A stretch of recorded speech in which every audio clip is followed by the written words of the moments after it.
Welcome to the Genuinely Curious Podcast. I'm your host, Shantiana Keys, and I am so excited to be here with you today. Hopefully you listen to the intro episode, and so you get an idea of what we're doing here. You know what I'm saying? But basically, we exist at the intersection of pop culture and sports, all right? And if you didn't listen to the intro, I'm just going to let you know there are no NFL draft updates on this podcast because I don't really do football. And so, again, if that is your thing and only your thing, might not be the podcast for you. But if you were interested in Coachella or interested in the WNBA draft, all right, this is the podcast for you because that's what we're talking about today. We're going to talk about Coachella, the Taylor Swift album, Asia Wilson not having a shoe, Billie Eilish's spread, the TikTok ban, Drake, Kendrick, J. Cole, and Rick Ross beef, which I have a vague understanding of. But we're going to talk about that. And Zendaya's movie release outfits, which have been phenomenal, which, I mean, of course, we've come to expect that from her and La Roche, but we're going to talk about it. All right. So buckle up, as they say, and let's dive in. I've literally never said those words in my life, so I'm not sure why I chose to do that here on a podcast where everybody can hear me. But first, let's talk about Coachella. It really felt like there were fewer influencers this year. I'm not sure if that's true. It just didn't seem as big of a deal. Now, they were certainly there. There were houses of people. Literally, they were naming them like the Poppy House, the Lemmy House. There were all kinds of houses full of influencers, but that seemed to be more of the take this year, like smaller influencers, but all in one house promoting the brand, I guess. But it didn't seem as in your face as last year, but maybe, I don't know, maybe influencers have, or maybe brands have moved on. I don't know. But I did enjoy following the content. Again, that's one of the like big moments of the year for content creators. So enjoyed seeing who was there. Noticeably, Monet was not there. So I don't know. I just feel like we are maybe moving away from the like big influencers going to Coachella, but who knows? Like everything, it's a cycle. People come back, you know, in 2 years, they will have forgotten about the sand and the heat and they will be back. But I will say, you can very easily tell that the experience of these influencers is nothing like the people who actually go to Coachella, and all those people who are predicting like it won't be cool to go anymore. It's like, okay, you're a bit naive in that like people have been going for I think like 20 years now. So just because the celebrities may not show up, which I have a hard time believing, doesn't mean that Coachella is somehow dying. But let's talk about the performances that I watched that I loved. Doja Cat was easily the best. Now, of course, we're all comparing things to Beachella, and like nothing will ever top that for many of us. And I don't think anyone is capable, frankly. Like the amount of money and time that went into Beachella, like there just is, I don't know economically if any artist could shoulder that. Now you know who could. Okay, we were all thinking it. Taylor. Okay, I know, and I get it. But we also know that Taylor is not going to meet the moment like Beyonce. Okay, you're not going to have the historical context. Okay, because I'm not sure what that would be. You're not going to have the cultural significance because, again, I don't know what that would be. And like, come on, choreo and vocals, you and I both know that that's not how that would go. Okay.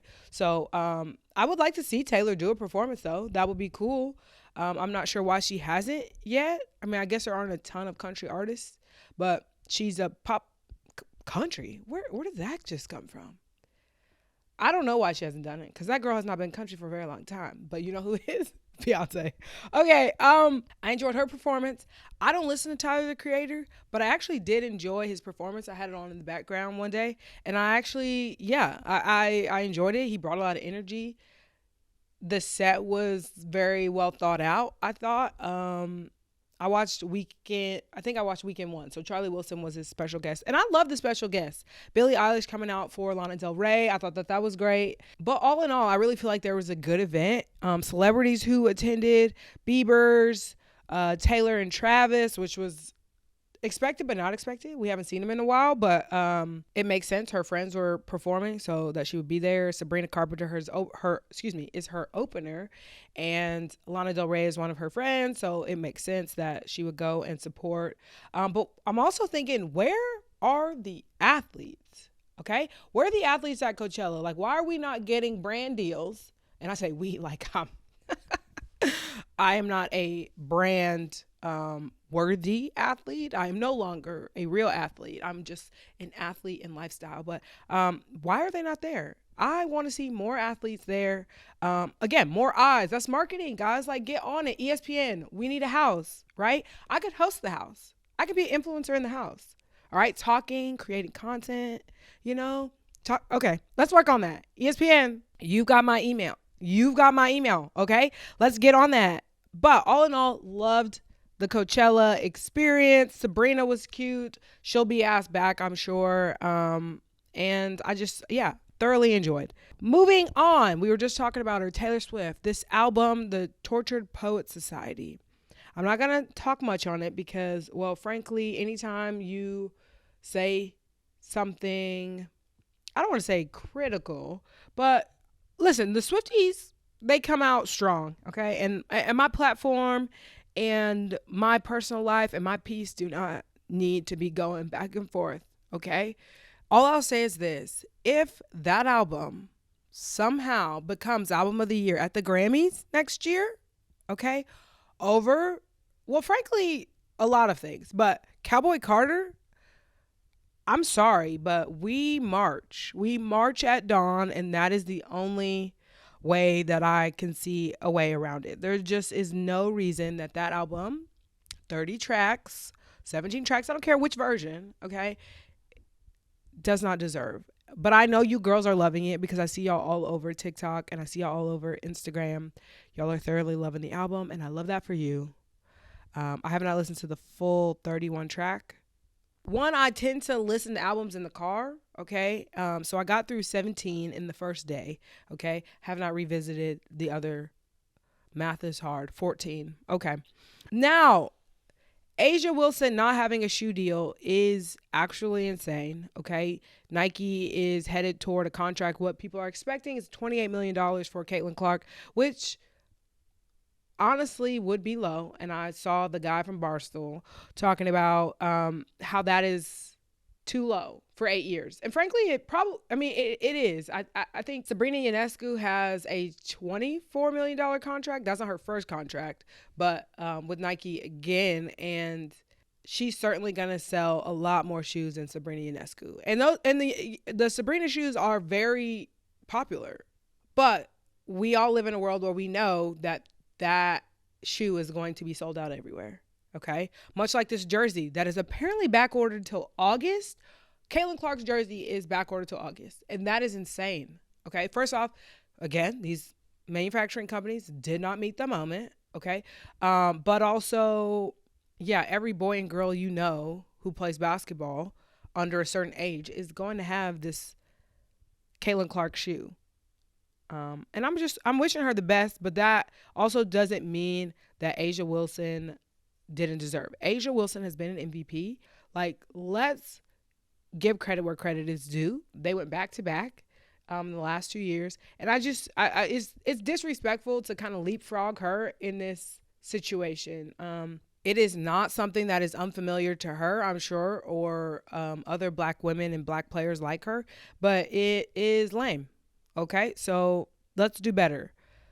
I briefly mentioned her in the Coachella recap, but Billie Eilish, she was in Rolling Stone this week. She had a spread about her upcoming album, and people are looking forward to it. She hasn't released any singles off of it. It's 10 tracks, which, like, who does 10 tracks anymore? Nobody does that, but 10 tracks, but hopefully that means every single one of them is a banger and there are no skips, because that's what you do with a 10-track album.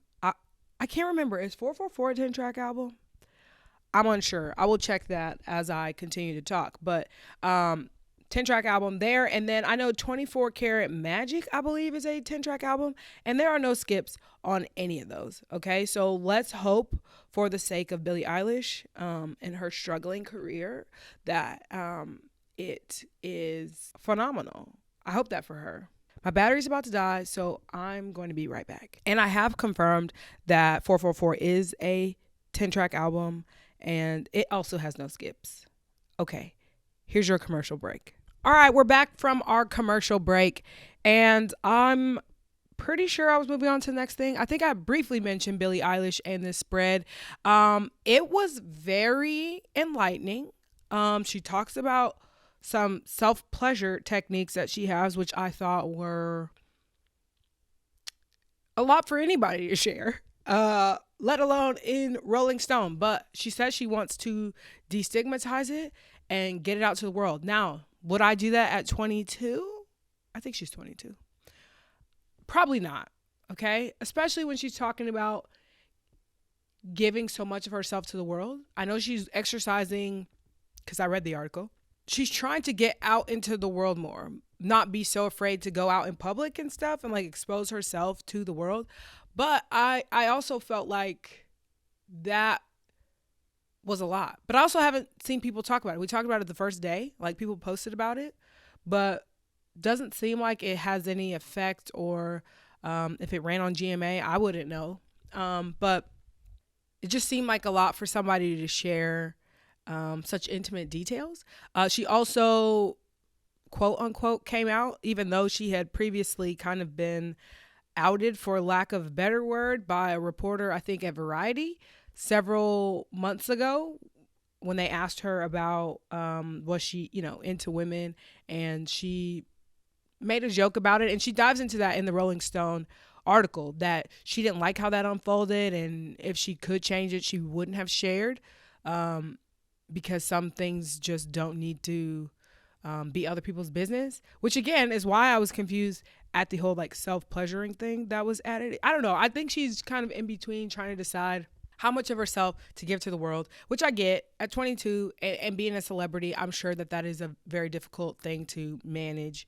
But the article was phenomenal. There's a part at the end where the writer says, she gave me a call. She was in a panic. She was very anxious about the things she had told me, and she felt like she had opened up too much, and maybe she didn't want all those things to be public. And so I thought that was a good note to add, that there's clearly like this pull, this ambivalence about sharing and not sharing, which I do feel like she's the type of person, like, she's gonna blurt it out first and then like come back later and be like, yeah, that was a lot. But she's young, and so I get it, and I think that's her personality, and I guess it's a better way to live than to like never speak your truth at all.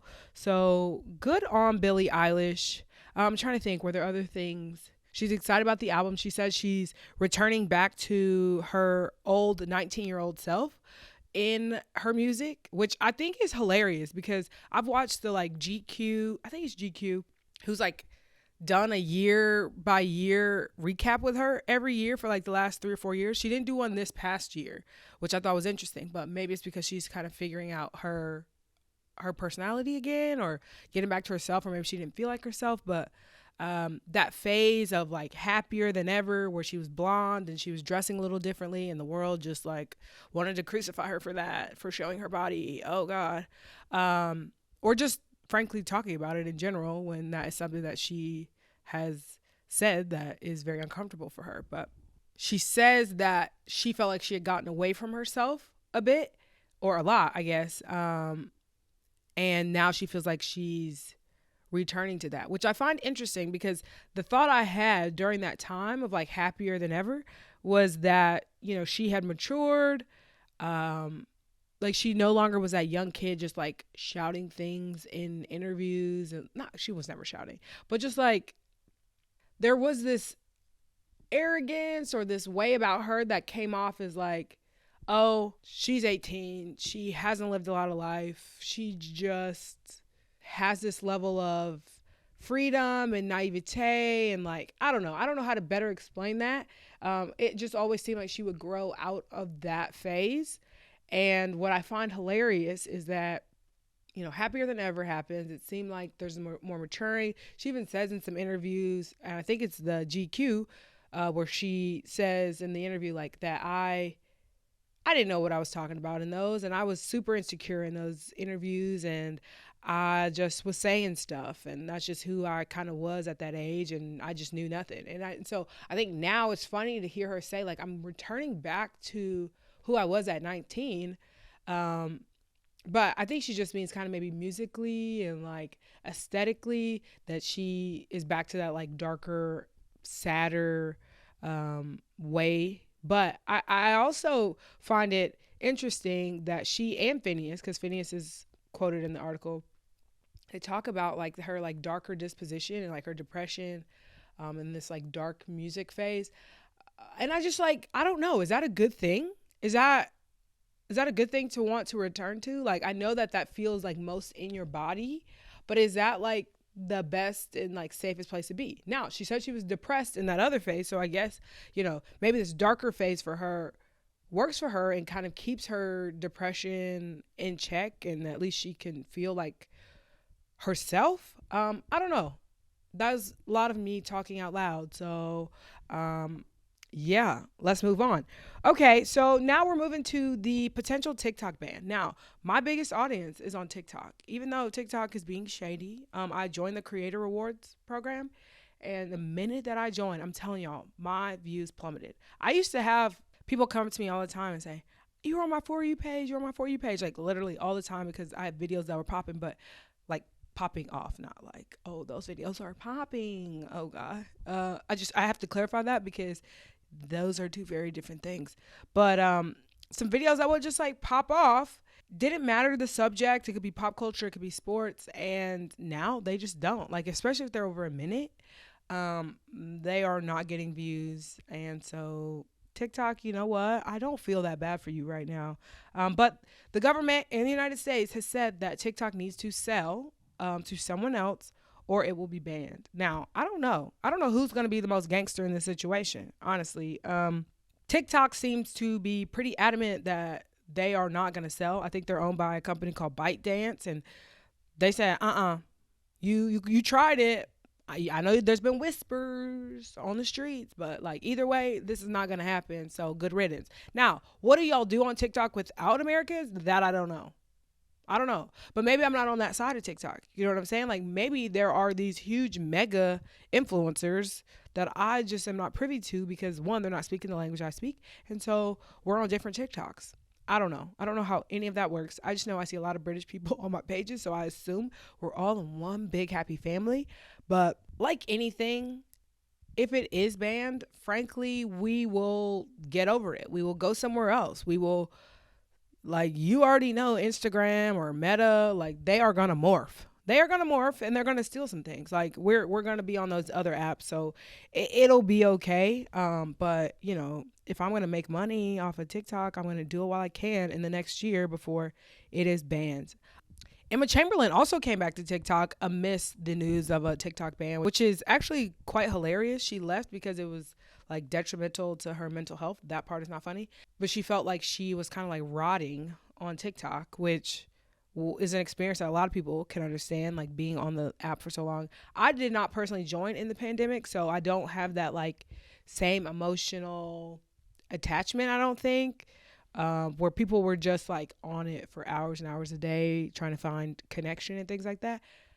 That is not what my experience has been. Mine has been like, where can I find this community that wants this content? Mine has been a very like content driven pursuit, but very cool to have her back. I listened to her podcast about it and she said that she came back. She felt like her content at a time like had to be like this highbrow kind of pretentious kind of thing, but now back on TikTok she's just trying to have some fun and let loose. She kind of feels embarrassed not having to come back, but coming back after being so outspoken about her leaving the app. But she's young as well. It's like her and Billie I think are the same age. Like the reality is like at 22, please, you know nothing. And when she made that decision 3 years ago, she really knew nothing. And like, she's going to know nothing 2 years from now and know nothing after that. Because frankly, I'm much older than they are. And I, day by day, feel like I know nothing. But I do know that I didn't know anything at 22. I know that for sure. All right, some other big topics. We got Drake, Kendrick, J. Cole, Rick Ross beef, and this has been very difficult to follow. Now, do I listen to these artists? Actually, yeah, a good at least half of them. J. Cole and Kendrick are my guys. Okay, and Drake, he's got some bangers out there. He was more during my like college years, but I've never been like a let me just go listen to this whole album of Drake. That I'm not that girl. Okay. And Rick Ross, I couldn't name you the last album that man had. I couldn't name you one album that man had. And that's no shade to Rick Ross, but that just, I'm just trying to show you that I don't listen to him. Okay, cool. All right. So let me try to give you the best explanation that I can give you from the explanations that I watched on TikTok. Okay. Now, we know that Drake and Future were very tight. Okay. They had collaborations together during that like back to back era. And listen, there were some of those that were bops. But I'll be honest with you, I could never get all the way through that album. Okay. And that's just because I'm not the target audience for Future. Okay. So there was a lot where I just had to turn it off, but I did have it on bootleg. So I just want you to know that. And so they were thick as thieves. So it appears that people don't know why they are no longer thick as thieves, but clearly something went down because they've had tens of collaborations at this point. But the big thing happens when Kendrick jumps on a Metro Boomin and Future song, and I think is Rick Ross on that too. Anyway, Rick Ross got swept up in this beef. People are saying like, well, people being Drake is like, sit this one out, my boy. But anyway, March 29th, this song drops called Like That. And Kendrick says, it's not the big three, it's the big me. So which is a shot at J. Cole and Drake, okay? At least that's how the world took it. And that's what started this whole thing, okay? And 3 weeks later, Drake responds. Actually, let's back up because J. Cole responds with a track called Might Delete Later. And he indeed did. He got on stage at Dreamville, his festival, and was like, you know what? That's not even me anymore. I'm not even sure why I did that. That's my boy, really. And I'm not even sure why we're here. And to that, the rap community and hip hop community was like, wow, how lame is that? And like, yes, but I'm older and I feel enlightened. And so I feel like whatever, like he's grown up and this is no longer his bag anymore. You know what I'm saying? Like he's at home.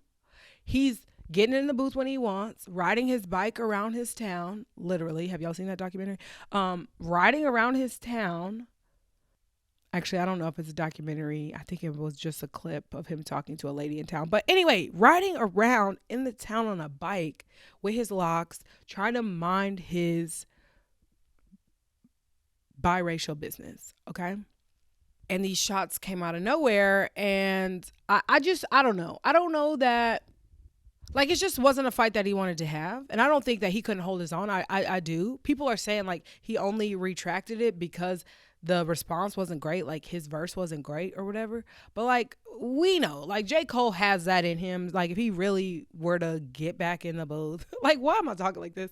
If he were to get back in the booth, like, he would really show out. But I just think he's too old for this and he's just moving on and like doesn't want to, that's not his energy anymore. You know what I'm saying? Like he's like, I'm not giving that sort of energy to the world and I don't want to do that. So I get that. I don't think it's as lame as people are making out to be. I think there are lamer things that have happened in this beef, which I will get to. So then we have Drake respond with push-ups. Okay. And he disses Kendrick very blatantly, and actually everybody in the current beef he disses, and which was leaked, and then eventually like dropped with a better beat apparently after that. But Drake also drops an AI version of a song, an AI of voices, okay, of Tupac and Snoop Dogg, okay, Tupac being dead, because like why would you do that, and then Snoop Dogg obviously being very much alive, Snoop Dogg, who is not on this song. So Drake was doing too much, frankly. And the Tupac estate certainly felt that way too, because they sent that man a cease and desist letter. Like, why would you even do this? Why would he is dead? This is his legacy, and he certainly would not want to be a part of this. Okay, which I thought was hilarious because it's like such a very Drake thing. And I wonder, is that song still up? Certainly, he didn't like want the smoke with the estate of Tupac. Okay, I do not see Tailor Made by Drake, so he took it down. But the song is like tailor made, like Taylor Swift made, which I find hilarious. He's throwing shots at Kendrick, saying he's like super pop. And I'm like, okay, Drake, you of all people should not be in that conversation. You are as pop of anybody in that group. Okay? You of all people like would sell your soul of all those people. Okay. Also, like there are literal pictures of you like in college locker rooms sitting there like you are supposed to be there. Now, was that 6-7 years ago? Yes, but you were too old to be there. Yep. That was lame behavior. All in all, like Drake, he's just somebody, I don't want to say he doesn't give me the ick. That's not what it is. It's just like, I watched this man on Degrassi. Okay. Like I was there. Like I was watching on DirecTV at my grandma's house during the summer. Okay. So like I really did watch his ascension, to pop stardom. And so there's a part of me that's like, okay, you are trying to be hard and I just don't get why. Because we all know your origin story, and I think that's what has always gotten me. But you know what? I really hope that like it doesn't get violent. Because I really feel like Kendrick has like the hood on his side, you know what I'm saying? And not like specific affiliated groups, like I just really feel like all of those people in Compton like will go behind Kendrick. And like that's a scary thought for me. But no funny business for real. And I feel like this turned into some like Drake slander and it's not meant to be, but not for nothing. I have literally played that Drake, Chris Brown, don't come for me. That video of Drake dancing, battling Chris Brown, y'all, that, what is the name of that video? Because that comedy gold, like to me, that is the epitome of Drake, and no guidance. That's what it's called. No guidance. Like it is the epitome of what I think that man is good at. Like that man hosting SNL. Come on. Please. Like that's your bag. Like don't be out here trying to be in these rap beef in the streets. Like what are we doing? Get on SNL. Go win you an Emmy. Like I really feel like he is underutilizing his talent, but that is a hilarious video. Like if you do nothing else after watching this podcast, okay, listening to this podcast, go watch No Guidance, the breakdown in the middle. Hilarious. Can't get enough of it.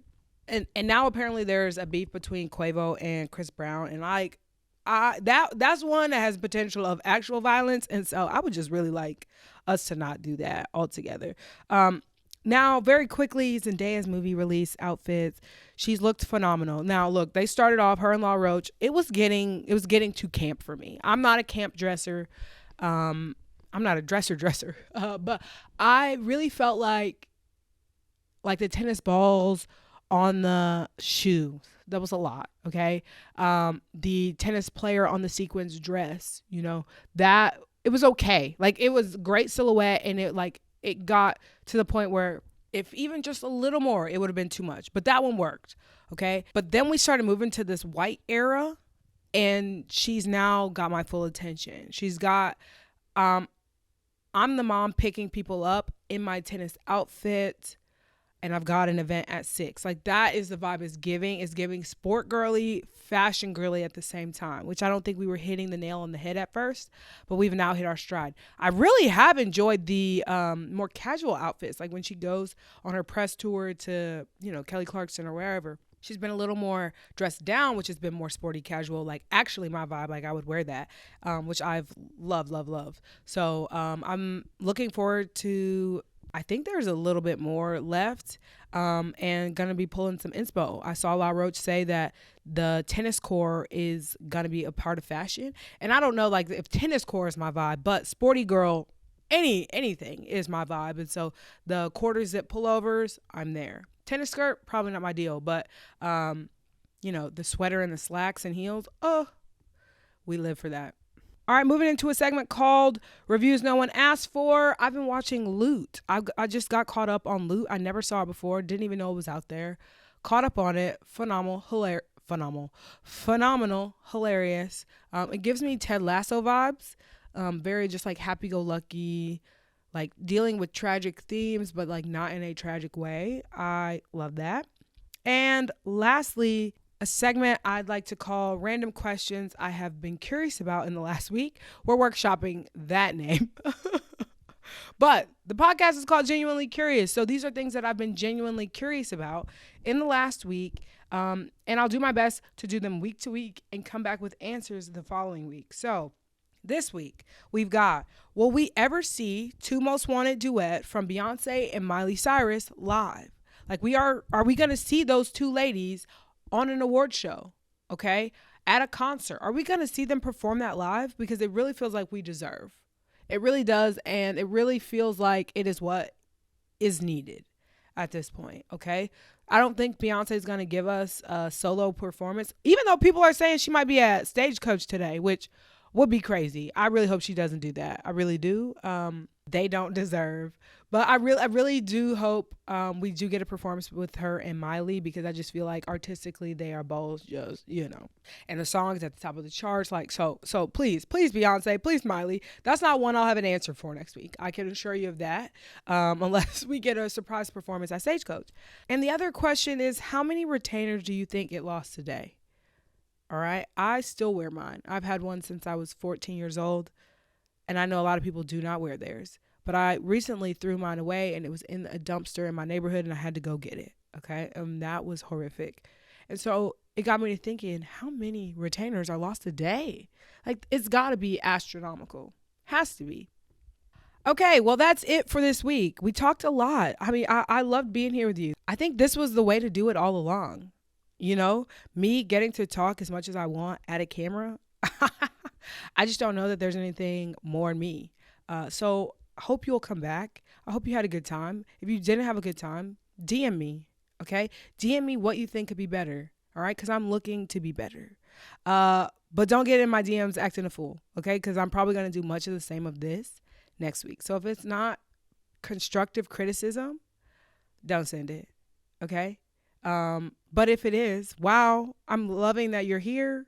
Okay, well, that has been the first episode of Genuinely Curious, and I'll see you next week. Bye.